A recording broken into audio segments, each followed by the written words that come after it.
Hello everyone, my name is Tara Kashiri and I'm the host at Eden School Podcast. So today we are here with a very special guest. I think most of you have seen him around campus and most of you know him. We are here with the Richard Mwape. Welcome to Eden School Podcast. Thank you very much. Much obliged to have you here. Okay, thank you so much for being at this podcast. So, as I have a couple questions for you, because we know we are during that time where we are having elections around Eden. It's a time where we as students get to engage in the people we choose and actually have a say in who we are going to choose and who are going to be our leaders. So, as someone who really who doesn't have a lot of knowledge regarding the voter process and everything, I have a couple questions for you. So, the first question is, what does the Student Union actually stand for, and what does it exist for? All right, thank you very much once again. Like I was earlier introduced, my name is Richard Mwape, the Richard Mwape. Coming back to the question that you just posed to me about what is the function of the union. I've been at Eden, I think, for the past 3 years, and we get to have certain issues. And at every institution or at every company, there is what we call protocol. When you have certain issues, you just can't go direct to management. But the union acts as a bridge to use when crossing going to management. So the importance of having a union at the institution is its mandate, or the function of the union, it is to act as a bridge towards management. Because you as students, you're going to have various issues, whether academically, socially. Let's say even if you have a heartbreak, which person are you going to put in power to be your leader? You need to find somebody who is going to act as a mouthpiece. Okay, thank you. As I think I hadn't mentioned this earlier, but you are a candidate, and as someone who is you've spoken about the student union. Now I'm going to pose this question as a personal question to you, because as much as we can speak about the student union, I need to know why you as a person chose to step into this role, chose to be part of this political scene, because we know how the political climate is. It requires someone who has a specific way of thinking, a specific personality trait they have. So I need to ask you this question: what made you, or what inspired you to be a candidate in this electoral run that we're having? All right, let me just educate about one thing. I think my aspiration comes from my name. Let me confirm, the name Richard means a leader, a strong ruler. The first king of the entire world was named Richard. So one thing that has inspired me the most, I feel there are some people who think I've been in the union from the time I've been at the institution, while have just been a natural member or a natural student. If there's one thing that has really exposed me too much to the student populace, I might say I'm the debate society. I'm one of the debate society members and the outgoing publicity secretary for the Eden University Debate Society. So I feel my leadership skills at the society and how I've been able to cope with students has really inspired me to participate in this year's elections. There are a number of issues that I might not say out here, but I've been comfortable enough with students that they're capable of coming to me talking about their personal issues, and me seeing that, okay, these are issues that I can solve when I'm in the union. I can't say I'm going to solve them myself. At the end of the day, there is what we call a student union. I will be part of that body, meaning if what the issues that I have, the students are having are dealing with academics, I'm going to approach the academic minister. Who knows, I might be your academic minister for this year. Yeah.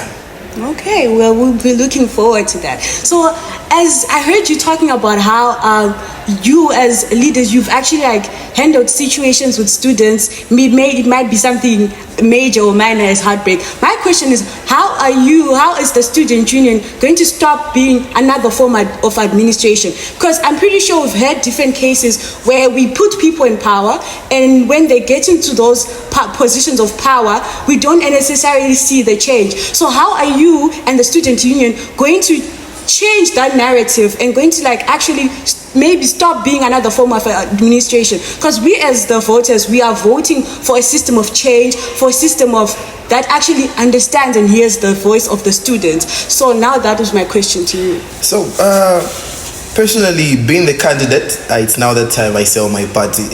Being a candidate of ABC Party, which is the Alliance for Better Change, which our motto is prioritizing the interest of the students. We have put in place measures. Even till now, the measures are still being put in place. We have reached an agreement saying an aspiring candidate is supposed to be mentally stable, socially stable, dressing according to how they want to be addressed. Now, coming back to your question where you said, what change are we bringing when we enter the union? For the very first time at this institution, we have a party that is organizing a mentorship class for our aspiring candidates.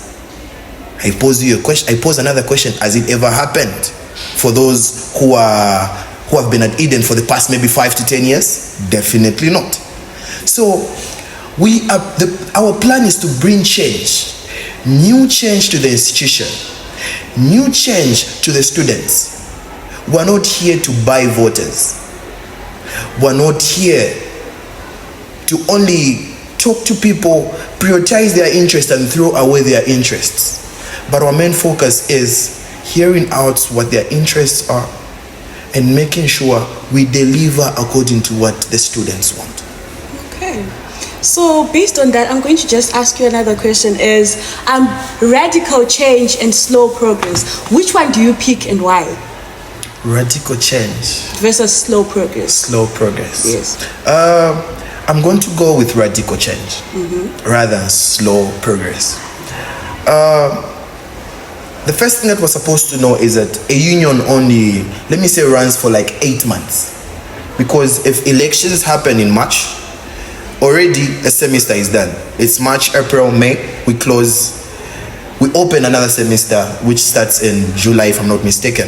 So I would propose radical change because slow progress. We're going to make, let's say we make a long-term budget.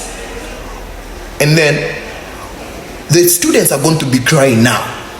So if we speak about long-term or slow progress, let's go with radical change. Let things change now so that students see that, okay, this leader that we put into power, or this leader, actually I won't be a leader, I'll be a slave, because these people are putting me in power for me to work for them, not to boss them around.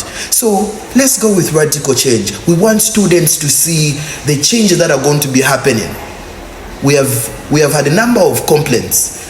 Social activities being less, portal issues increase each and every semester. Students are complaining in 1 year or in 2 complete semesters, we only get to have 1 event. Was it even possible? Let's end there for now. Okay. So as a student myself, we sit around, we hear rumors. I've heard, just as I've been walking down the streets, I've heard a certain rumor that has been going about. It is saying that international students are not given that space, or sometimes are not able to run for president or to become president. And I really want to ask you, is that rumor true, or can you shed light on that rumor, or can you eradicate that rumor since you are here today? I'm going to answer that question, and I wanted to give you a reader, but let me go straight to the point. As much as we would want to run away from this issue, this country is a Zambian Republican country, and trust me, no matter the circumstance, if I were to go to South Africa being a student, if I were to go to Botswana, if I were to go to Zimbabwe, trust me, they can't allow me to be a president. Ask me why? Why? A simple question to that answer is that, as much as we are concerned, let's say 85% of the student populace at Eden University are Zimbabweans. And let's choose a Zimbabwean leader. And it is you students, outside students, South African students, Congolian, if there's a word called Congolian in the dictionary, Congolian students are going to come back to the institution saying, why are we only moving in the Zimbabwean way? Why are we only moving in the South African way? But choosing a student who's a Zambian nationality is going to give you one particular aspect. No matter how much we are going to run away from this fact, the Electoral Commission of Eden, the constitution of the entire Eden University populace runs according to the Zambian constitution. So according to the Zambian constitution, it is not allowed to have a president who is not a Zambian, who's not Zambian. So a simple answer to that question, why that rumor, it's not even a rumor, it is true. No student who is not Zambian is allowed to be president, but they can be vice president. But it is because we are moving with the Zambian constitution. Because we're in Zambia, we're not in South Africa, we're not in Congo, we're not in Zimbabwe. I hope that question has been answered. Okay, yes, that question has been answered. But now arises another question in me is, doesn't that also cause a certain level of segregation? Because I mean, as the student union, we are there for the students. So my question now is, we've understood the reason and we cannot fight against the constitution. But my question is, you as an aspiring leader and you as a candidate, let's say we are in a different political climate, would you rather not think that causes segregation and that actually makes things rather hard for the other international students who actually might be aspiring to be leaders, who actually might be aspiring to be a president? The simple answer to that question can be, it is protocol to each and every union that we're not only limited to having only Zambians. Okay. The constitution the union has gone broad to a fact that each and every year we have never seen biasness in terms of choosing leaders. Mm-hmm. So let's say you're not eligible as an international student to be a president. Vie for vice president, vie to be a prime minister, vie to be a deputy prime minister. What I've learned to know about leadership is that you don't need a particular position for you to be called a leader. Show leadership trust me, that's why I mentioned in my preamble saying there are a number of students that think I've been in the union before. Simply because of how I have been able to conduct myself in helping out students at large. Because if I limited myself saying I can only help that student because I'm in the union, I can only help that student only because I'm a minister of something. Yeah. Okay, I think that really goes above and beyond. So let's say to someone who actually had those questions, that burning question that I as an international student cannot be present. You've heard it today and you've heard it from Mr. Richard Mwape that the sky is not the limit. You can go to different posts and you can actually still be a leader in the different channels that we have and the different posts that we have. So thank you so much, Mr. Richard, for being here and allowing me to actually be able to peek at your brain and actually have this moment to share this experience with you, to actually bring enlightenment not only to the students but even to those people at large who will be watching from home saying, I want to know what the political scene is like at Eden. So my question is, do you have any last words for our viewers? Countrymen and women, ladies and gentlemen, like I said, ours is simple. It is to mobilize until we mobilize. It is that time of the year where we get to vote for leaders. Not only leaders, but the mouthpiece of you students. It is up to you to make a right choice, right decision by choosing vibrant leaders. Don't forget, ABC, Alliance for Better Change, is a party to go for. The good part about me, I'm not one person who's here to badmouth other political parties. Vote for a person who you think is right.